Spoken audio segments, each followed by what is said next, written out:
Okay, hello everyone. This is Sharonda, and this is my podcast as well as my YouTube channel, Spiritual Sense. Today is Tuesday, which is January the 10th.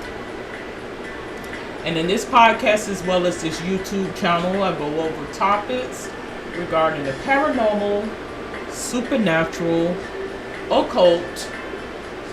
I speak about witchcraft, demonology, black and white magic, Santeria, Satanism, hoodoo.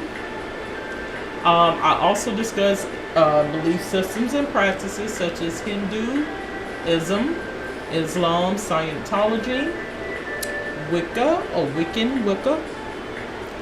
So again, I'd like to state that this podcast is for entertainment purposes. And so, before I begin, I'd like to say a prayer. Father Supreme, being of all being, protect me, my family, and friends alike. Continue to bless us and shield us from any injury, harm, or danger.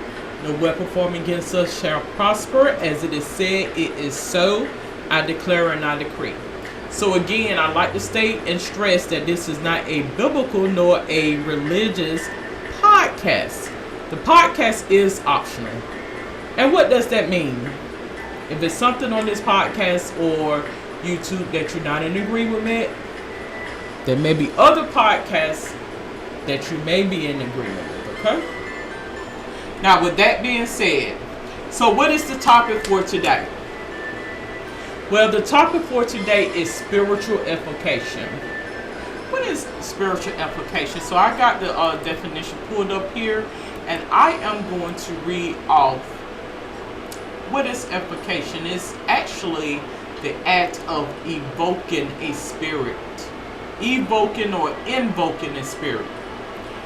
It's the magical art of calling forth angels or demons to bring spiritual inspiration, do the bidding of the magician, or provide information. Methods of this exist in many cultures that features a belief in spirits, such as shamanic traditions. So basically, it's when you summons a spiritual force. You summons a spiritual force. It's basically what that is, the act or fact of evoking, summoning, such as a spirit. So that's basically what that is. That's what evocation is in terms of a spirit. Now we're going to go into a website that I'm on, and I'm using the website as a guide, so I try not to speak verbatim through the whole website, because I don't want to, get into copyright, plagiarism, and things of the sort. But it mentions about how to invoke or evoke a spirit, deity, god, goddess, ancestor, angel, or demon. So basically, it's just giving you an account as to what you can do in terms of when you're dealing with the spirit and spiritual world. Let me also stress to you and provide caution to you. This podcast, again, and this YouTube channel is for entertainment purposes. So it's not for the curious in terms of inaction. So that's what I mean when I say for entertainment. Like, it's for someone who just so happened to want to just listen to it and just get knowledge about it. But I am not endorsing nor encouraging anybody to get out here and invoke spirits. You have to really know what you're doing when you begin to do that. Now, when I get into my rituals where I do my candle burning and I sage and I bring out my Florida water and things of the sort, it's to provide clarity, cleansing of the environment. Now you will begin to realize that these things do not work with children. I do have small children in the home, so I can smudge and cleanse all day, but if it's not going to work, it's just not going to work. So their spirit is not going to be receptive to that. Okay? But so please take caution in doing these things, because it does work. And that is no joke. Okay, so the 6 steps to invoking a spirit is what it mentions. So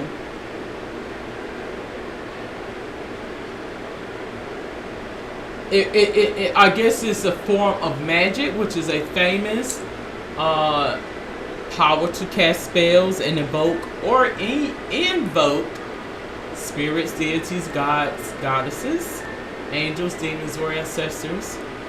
Invocation, is it safe? It's relatively safe, is what it has mentioned here. Long as you're not doing these things to cause harm to another individual. But I'm going to explain something to you. It does work. It does work.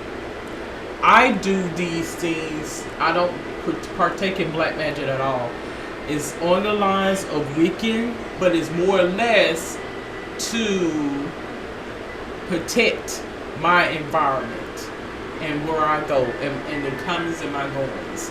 That's what that is for. It's not intended. And I'm going to bookmark. I think I'm going to bookmark this website because this is a good website to have. I'm on Wish Bonnets. Wish Bonnets is what I'm on. Now that might be not such a good website for you, because I've noticed that when you start reading stuff like this, people get mad when you are not in agreement with what they consider to be kosher or right. So they'll put things on these websites to taunt your intellect. Okay? So anyway, 6 steps of how to invoke a spirit. Number 1, determine the kind of ritual. So you want to prepare yourself on what type of ritual do you want to do. Now there are differences between rituals and spells, and I'll get into that a little later. Number 2, decide which spirit best fits the ritual. So there are deities, gods and goddesses that you want to pay homage to. You want to focus on whatever the representation of that deity is. You want to pay homage to. So I'll give you an example as to what I'm talking about. Yamaya is a Santeria goddess.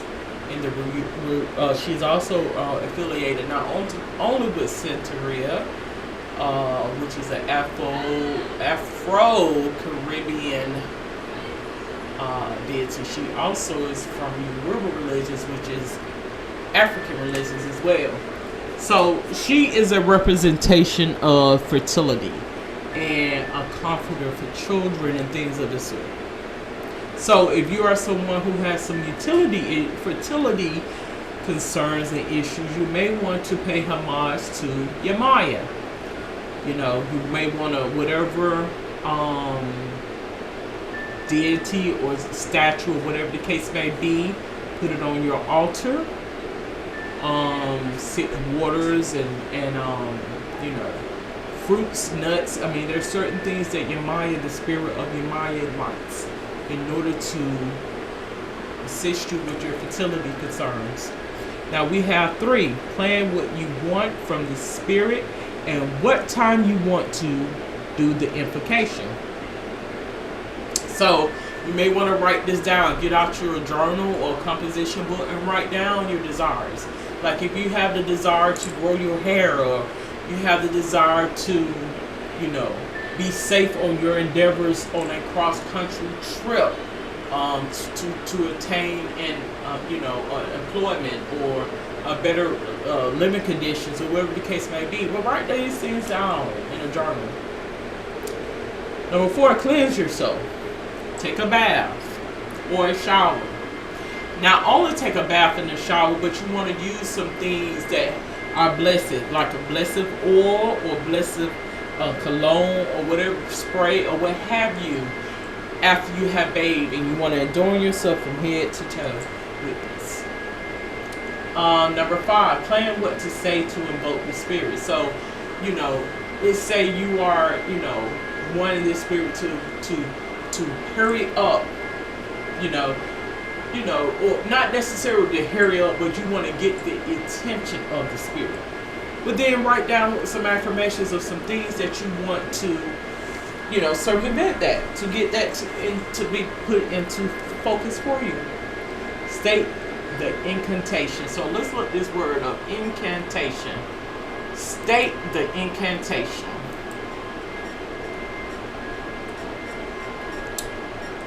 Is what it mentions.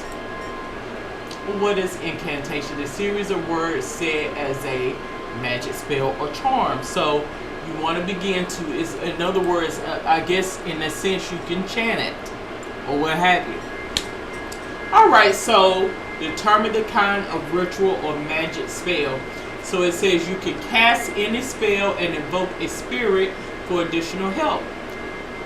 Before you can even think about invoking the spirit of your choice, you must be able to classify the spell you want to cast.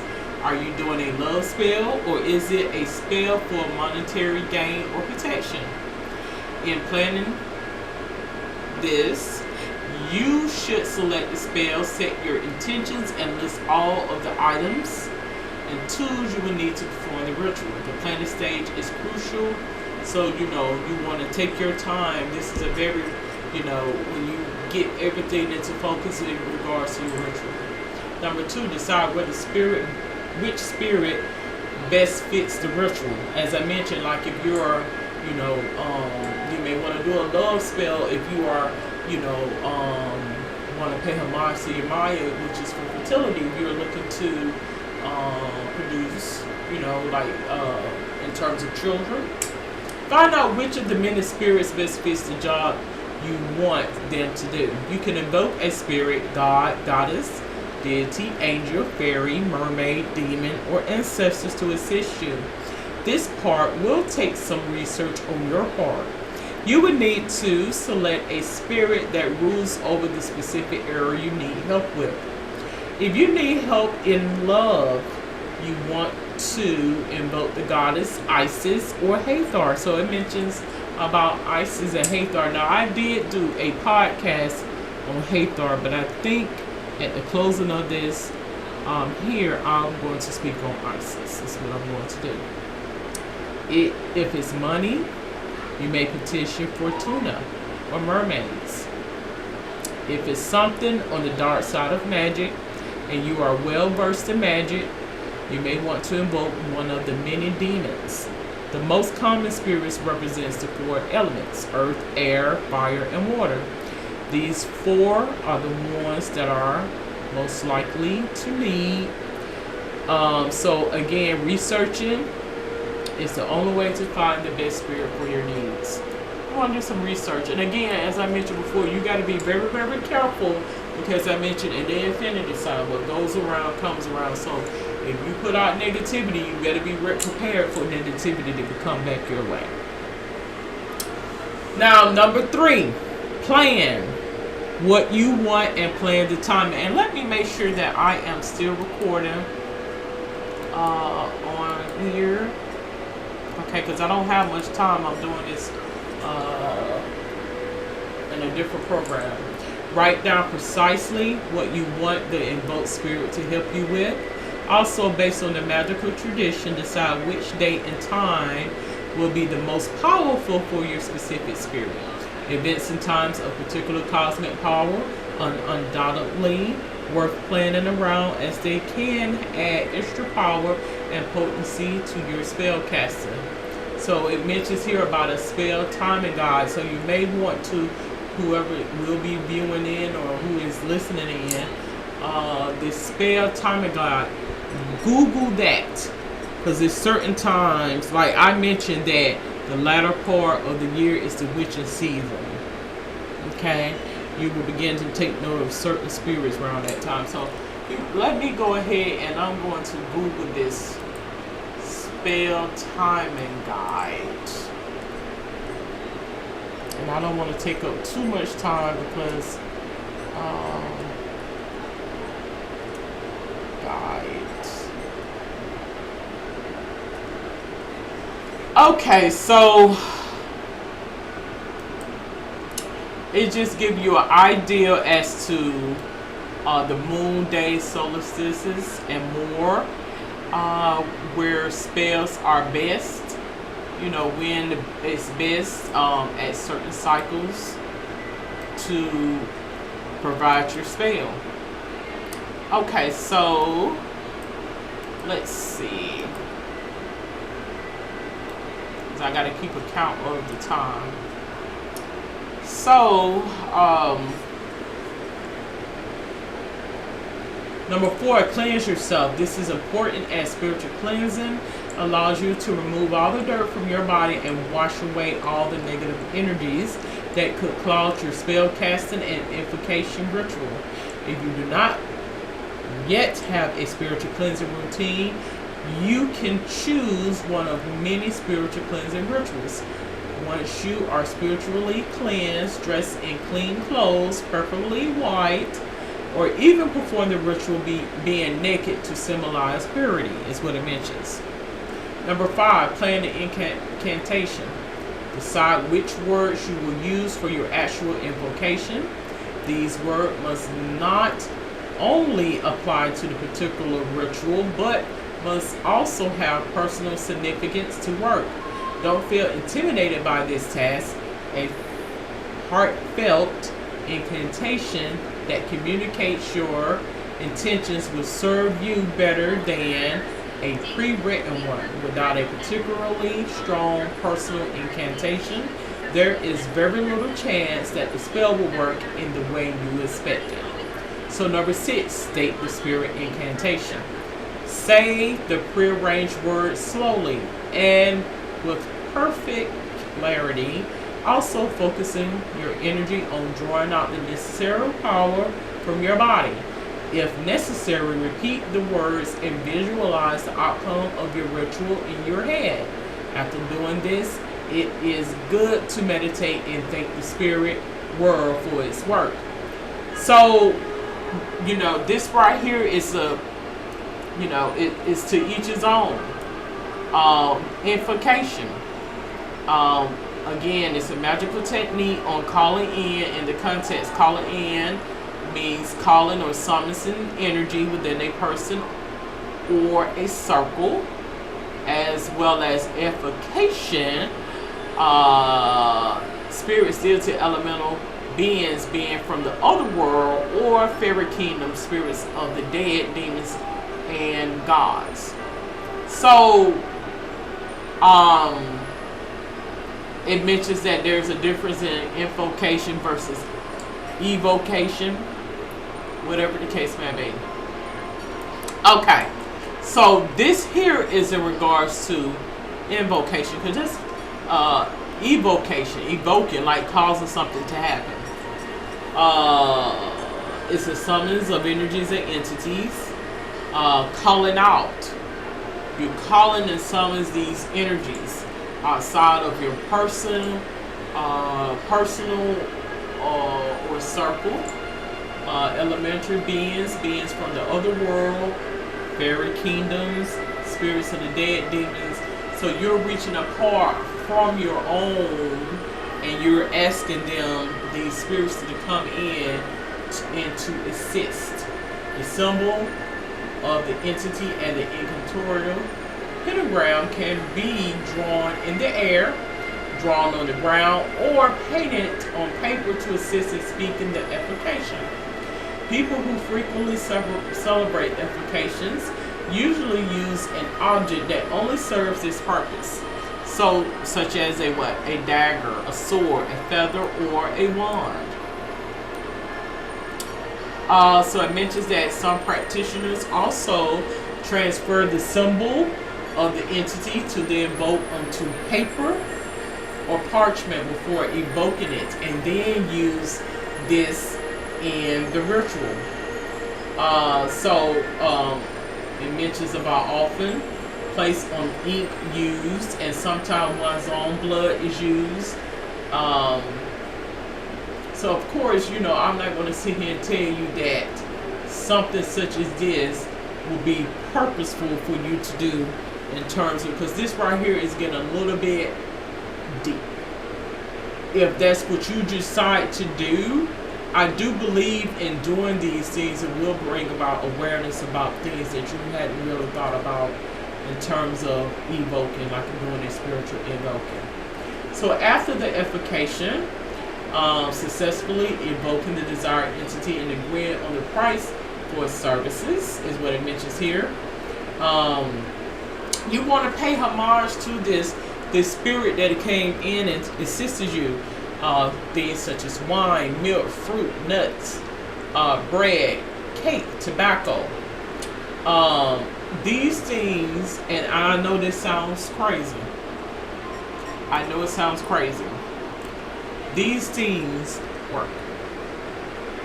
Because when you begin to take note of how spirit and spirituality work, this is God by way of, as all in of as it may sound. That's why a lot of people will put foolery and things into literature and things to kind of throw things off. Okay, now if you have the ability to do this, let me see if you have the ability to do that.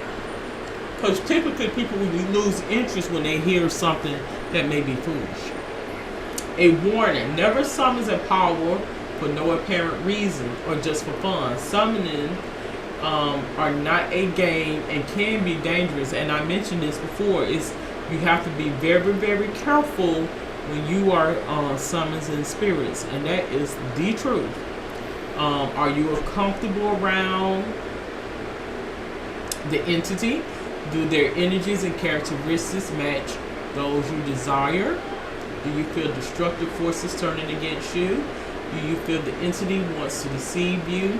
So you don't want to do this in, I'm doing this for, presentation purposes. You do not want to do this to cause any harm to anyone, no. But if you're wanting an angel to step in and to assist you in something in terms of a healing and things of that nature, okay, I can understand that.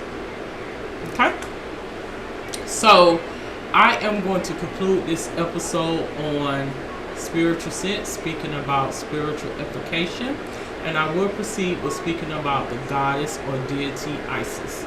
Stay tuned for that.